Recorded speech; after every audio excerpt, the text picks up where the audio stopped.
కోరుతున్నాము.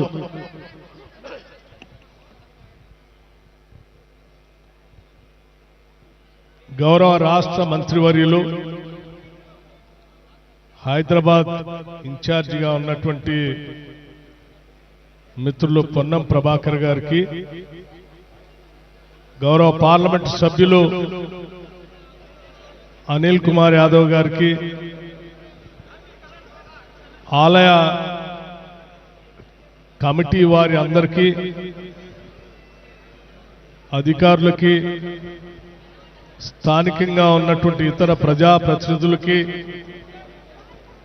లక్షలాదిగా తరలి వస్తున్నటువంటి అమ్మవారి భక్తులకి అందరికి కూడా ముందుగా నా హృదయపూర్వకమైనటువంటి నమస్కారాలు తెలియజేస్తా ఉన్నాను.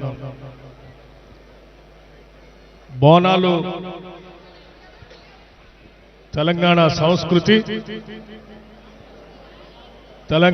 సంస్కృతిని అనాదిగా ఆచరిస్తూ పెద్ద ఎత్తున ఉత్సవాలు జరుపుతున్నటువంటి సంగతి కూడా మీ అందరికీ తెలిసిందే. మరీ ముఖ్యంగా హైదరాబాద్ నగరంలో ఇప్పుడే పెద్దలు మంత్రివర్యులు పొన్నం ప్రభాకర్ గారు చెప్పినట్టుగా గోల్కొండలో మొదలయ్యేటువంటి బోనాల ఉత్సవాలు అక్కడ సికింద్రాబాద్ నుంచి లాల్ దర్వాజలో ఉన్నటువంటి ఇక్కడ సింహవాహిని మహంకాళి అమ్మవారి వరకు జరుగుతున్నటువంటి బోనాల ఉత్సవాలు అత్యంత ప్రశాంతంగా, అత్యంత భక్తి పారవశ్యంతో నగరంలో జరుపుకుంటున్నాం. ఈ జరుపుకునే కార్యక్రమంలో భాగంగా లక్షలాదిగా తరలి వస్తున్నటువంటి భక్తులు కానీ,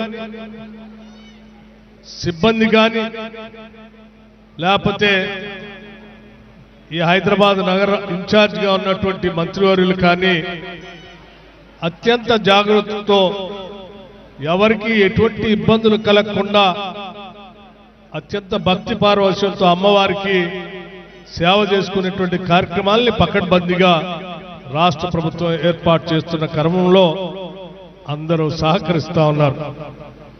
ఈ సహకరిస్తున్నటువంటి వారందరికీ అభినందనలు తెలియజేస్తూ, ముఖ్యంగా ప్రభుత్వం తరఫున ఈరోజు సికింద్రాబాద్లో మహంకాళి అమ్మవారికి రాష్ట్ర ముఖ్యమంత్రి వర్యులు శ్రీ రేవంత్ రెడ్డి గారు పట్టు వస్త్రాల్ని అమ్మవారికి సమర్పించి రాష్ట్ర ప్రభుత్వం తరఫున ఈ రాష్ట్రాన్ని, ప్రజల్ని క్షేమంగా, సుభిక్షంగా చూడాలని చెప్పి అమ్మవారిని రాష్ట్ర ప్రభుత్వం తరఫు నుంచి వేడుకోవటం జరిగింది.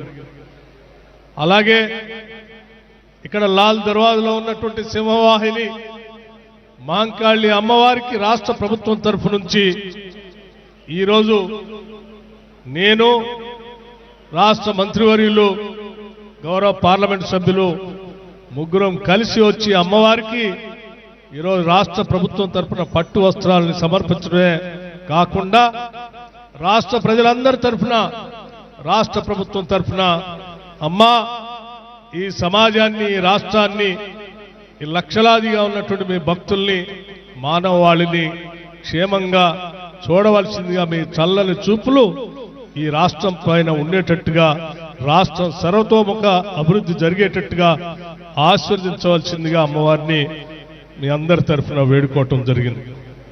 ఈరోజు అత్యంత భక్తి శ్రద్ధలతో ఇక్కడికి రాష్ట్ర ప్రభుత్వం అమ్మవారికి పట్టు వస్త్రాలు సమర్పిస్తున్నటువంటి సందర్భంలో ఇక్కడ వేలాదిగా తరలి వచ్చినటువంటి భక్తులు కానీ, ఆలయ సిబ్బంది కానీ, పోలీస్ సిబ్బంది కానీ ఎటువంటి ఇబ్బందులు లేకుండా భక్తులకి అత్యంత భక్తి శ్రద్ధలతో వారు అమ్మవారికి సేవ చేసుకునే కార్యక్రమానికి అనువైనటువంటి వ్యవస్థలను ఏర్పాటు చేసి నిత్యం పర్యవేక్షణ చేస్తున్నటువంటి మీ అందరికి కూడా నేను అభినందనలు తెలియజేస్తూ, ముఖ్యంగా ఆలయ కమిటీ చైర్మన్ మారుతి యాదవ్ గారు, వారి సిబ్బంది అంతా కూడా ఈ ఆలయ కమిటీ ద్వారా ఏర్పాట్లన్నీ కూడా సక్రమంగా చేశారు. వారికి కూడా అభినందనలు తెలియజేస్తా ఉన్నాను. అలాగే రాష్ట్ర ప్రభుత్వం దాదాపు 1290 కోట్ల రూపాయలు ఈ రాష్ట్రంలో దేవాలయాల అభివృద్ధి కోసం కామన్ గుడ్ ఫండ్ నుంచి నిధులు రిలీజ్ చేయటం జరిగింది. ముఖ్యంగా హైదరాబాద్ నగరంలో ఉన్నటువంటి బోనాలు ఉత్సవాలకు కూడా 20 కోట్ల రూపాయల్ని ఈ ఉత్సవాల సందర్భంగా ఏర్పాట్ల కోసం నిధుల్ని శాంక్షన్ చేయటం జరిగింది. భవిష్యత్తులో కూడా గతంలో శాసనసభలో చర్చ జరిగినప్పుడు కూడా రాష్ట్ర ముఖ్యమంత్రి గారు కానీ, హైదరాబాద్ ఇన్ఛార్జ్ మంత్రి గారు కానీ, స్థానికంగా ఉన్నటువంటి శాసనసభ్యులు కానీ, ఇక్కడ ప్రాంత ఓల్డ్ సిటీ శాసనసభ్యులు అందరూ కూడా కలిసి ఈ ప్రాంత అభివృద్ధి కోసం అడగటం జరిగింది. ముఖ్యమంత్రి గారు ఈ ప్రాంత అభివృద్ధి కోసం, దేవాలయ అభివృద్ధి కోసం ప్రత్యేకమైనటువంటి చర్యలు తీసుకుంటామని కూడా చెప్పడం జరిగింది. తప్పనిసరిగా భవిష్యత్తులో ఈ లాల్ దర్వాజలో ఉన్నటువంటి సింహవాహిని అమ్మవారి, మహంకాళి అమ్మవారి దేవాలయ చుట్టూ ప్రాంగణాన్ని అభివృద్ధి చేస్తూ భవిష్యత్తులో ఒక మంచి కార్యక్రమాన్ని చేపట్టేటువంటి కార్యక్రమం కూడా జరుగుతుందని చెప్పి మీ అందరికీ సవినయంగా తెలియజేసుకుంటూ మరొకసారి అమ్మవారి ఆశీస్సులు చల్లగా ఉండాలని వారు వేరుకుంటూ ముగిస్తా ఉన్నారు.